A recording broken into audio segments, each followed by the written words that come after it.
যে কয়জন তো সব কজন ফেল হয়েছে, এই মনে হয় স্কুলের বয়সেই পেট।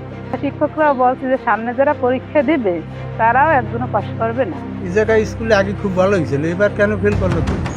বিদ্যালয়ে 7 জন শিক্ষক আর শিক্ষার্থী মাত্র 8 জন।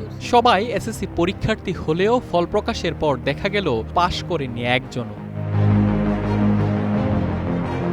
পিরোজপুর সদর উপজেলার কদমতলার পোড়াগোলা মাধ্যমিক বিদ্যালয়ের এসএসসির এমন ফলাফল এখন রীতিমতো প্রশ্নের মুখে।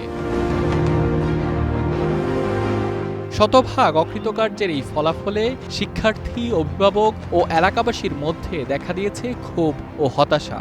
তাদের অভিযোগ, নিয়মিত ক্লাস না হওয়া, গণিত ও ইংরেজি বিষয়ের শিক্ষক না থাকা এবং শিক্ষকদের গাফিলতি এমন ফলাফল বিপর্যয়ের অন্যতম কারণ। পরীক্ষা দিয়েছে মনে হয় 8-10 জন দিচ্ছে পরীক্ষা, সবাই ফেল করছে। আর সামনে আমার ছেলে যদি পরীক্ষা দিবে, কিন্তু শিক্ষকরাও বলছে যে সামনে যারা পরীক্ষা দিবে তারাও একজনও পাস করবে না, এরকম তাদের মন্তব্য। এখন পাস করবে না তারা তো সেইভাবে ক্লাস নিবে, ছাত্রদেরই করবে, কিন্তু তারাই চাই বলে। আমি তো টেনশনে আছি, আমার ছেলে সামনে পরীক্ষা দিবে। যে কয়জন তো সব কজন ফেল হয়েছে, এই মনে হয় স্কুলের বয়সেই পেট। পরগোলা মাধ্যমিক বিদ্যালয় কাছারি বাড়ি নামে পরিচিত। শিক্ষকরা গাফিলতি না হলে তো হয় না, এটা তো স্বাভাবিক। এরা তো চাপ দেবে যে সে ছাত্ররা পড়ে না, ছাত্ররা না পড়লে একজনও তো পাস করবে না। এইটা তো করার কথা না, উত্তরগুলো তো আছে, এ জায়গায় তো পাস করছে। এই জায়গায় স্কুলে আগে খুব ভালো হয়েছিল, এবার কেন ফেল করলো করতে পারবো? অকৃতকার্য এক শিক্ষার্থীর অভিযোগ, শিক্ষকরা ঠিকমতো বিদ্যালয়ে উপস্থিত থাকতেন না। গণিত ও ইংরেজির জন্য ছিল না কোনো শিক্ষক। নিয়মিত ক্লাস না হওয়ায় পড়াশোনায় তৈরি হয় বড় ঘাটতি। আবার কখনো কখনো শিক্ষকদের ছুটির কারণে বন্ধ থাকতো ক্লাসও। এতদিন স্যারেরা ছিল না ঠিক মতন, আমাদের ক্লাস করানোর মতো কেউ ছিল না। যথাসাধ্য চেষ্টা করছি, প্রাইভেট দিছি, 4-5টা প্রাইভেট পড়ছে, রীতিমতো চেষ্টা করছি। স্যারেরা কি করছে স্কুলে কইতে পারি না, স্কুলে তো গেছে আর আইছে।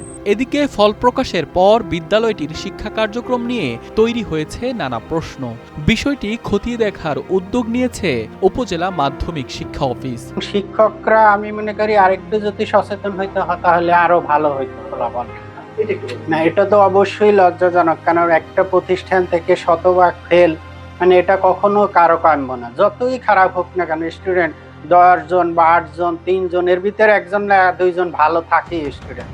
তাহলে এদের প্রপার যদি শিক্ষা ব্যবস্থায় যদি তাদের ঢিলামি না থাকতো তাহলে হয়তো 3-4 জন তো পাশ করতো 8 জন, আমার যা ধারণা। পিরোজপুর সদর উপজেলা মাধ্যমিক শিক্ষা কর্মকর্তা আব্দুল হান্নান জানান, শতভাগ ফেল করা বিদ্যালয়গুলোর ফলাফল পর্যালোচনা করা হচ্ছে।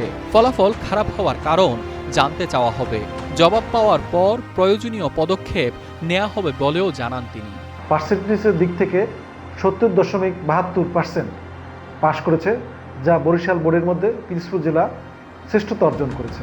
তবে দুঃখের বিষয়, একটি স্কুল পাশ করেনি, পোড়াগোলা মাধ্যমিক বিদ্যালয় পিরোজপুর সদরে 8 জন পরীক্ষার্থী ছিল, একজন পাশ করতে পারেনি।